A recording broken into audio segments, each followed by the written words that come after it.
Why early humans weren't exactly the best runners, the discovery of a unique Roman bronze statue, unearthing rare coins in Israel, how just 4 artists likely created almost all Iron Age rock carvings in Sweden and Norway. These are the stories I've come across this week, and I'll be diving into them in just a moment.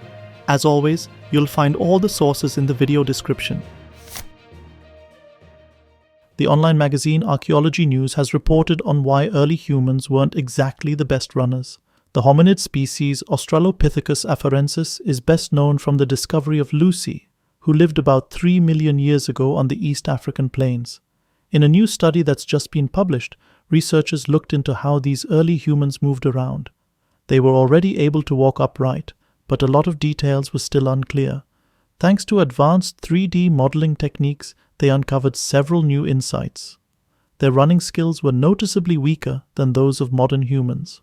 While modern humans can sprint at about 8 meters per second, around 18 miles per hour, Lucy's species managed only about 5 meters per second, around 11 miles per hour.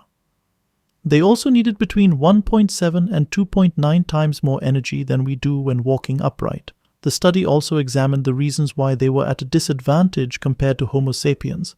Body proportions and muscle architecture in particular contributed to the slower speeds and higher energy demands. Modern humans, for example, have more elastic Achilles tendons and shorter muscle fibers, which allows for more efficient energy storage and release during running. Walking upright generally offers huge benefits. It's easier to track prey, flee from predators, and explore new areas. But because these early humans didn't have as sophisticated a running style, those advantages were more limited. They likely used other strategies to survive, such as climbing and foraging for food over shorter distances. The magazine Archaeology News is reporting on the discovery of a truly remarkable Roman bronze figure. The city of Braga in northwestern Portugal was known in ancient times as Bracara Augusta.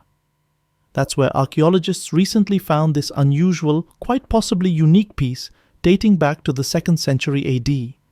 The figure portrays a woman with striking facial features, most notably protruding eyes, and other characteristics that led researchers to an intriguing theory. It might be the very first known depiction of someone with Crouzon syndrome. This genetic condition causes the eyes to bulge and can lead to noticeable facial asymmetry, stemming from the premature fusion of skull bones. All these traits appear in the bronze figure, so scientists now believe it depicts a woman affected by Crouzon syndrome. Some researchers even suggest these genetic features may have been viewed as divine signs. In certain shamanistic traditions, congenital differences were considered spiritual gifts, an idea that aligns nicely with the figure's portrayal as a goddess. The magazine Ancient Origins has reported on the discovery of rare coins in Israel.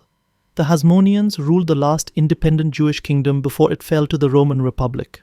Their reign stretched from about 167 BC to 63 BC. During excavations in the Jordan Valley, archaeologists uncovered 160 rare and remarkable coins. According to the researchers, the coins date back to the reign of the Hasmonean king Alexander Jannaeus. They bear a consistently used 8-pointed star and an Aramaic inscription reading King Alexander in the 25th year. This indicates they were minted in 79 BC. The site of the discovery is also intriguing. Researchers believe it was once an ancient rest stop where travelers likely took breaks and exchanged currency. It's possible that this coin hoard once belonged to a local merchant. The magazine LBV has reported that only 4 artists created pretty much all of the Iron Age rock art in Sweden and Norway. There are 2 main types of rock art, paintings and carvings, where designs are engraved, scraped, or chiseled into the rock. Carvings are also called petroglyphs.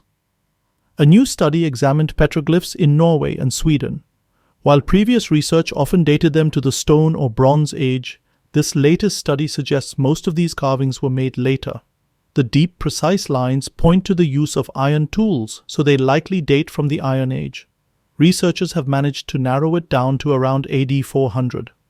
An especially intriguing finding is that the vast majority of these images appear to have been created by just 4 artists, all of whom are even known by name. Stein Stickmann, credited with inventing the carving technique using iron nails. Focused on stylized human figures, ships with raised prows, and footprints, Bader Batman. specialized almost entirely in carving ship images, Ingi in Risse, known for a wide range of subjects, animals, complex patterns, hunting scenes, and fishing.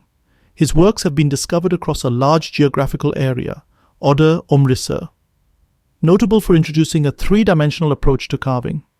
Also had a habit of adding his designs to existing images, leading to chaotic compositions. A recurring theme among all four artists was ships, apparently earlier versions of the well-known Viking ships. However, these earlier vessels had no masts or sails. The fact that they consistently depicted ships and used iron nails to make their carvings led researchers to another theory. The four artists likely traveled along the coasts of Scandinavia in similar ships. At stops along their journeys, they used leftover nails from shipbuilding to create their artwork. This might also explain why there are no petroglyphs in Finland. The four artists simply never went there. My thanks once again go out to the news detectives in our community for sending in ideas and sources. Which of these stories did you find most interesting? Head over to the community tab to cast your vote. Servers from Bavaria in Germany, take care and see you next time.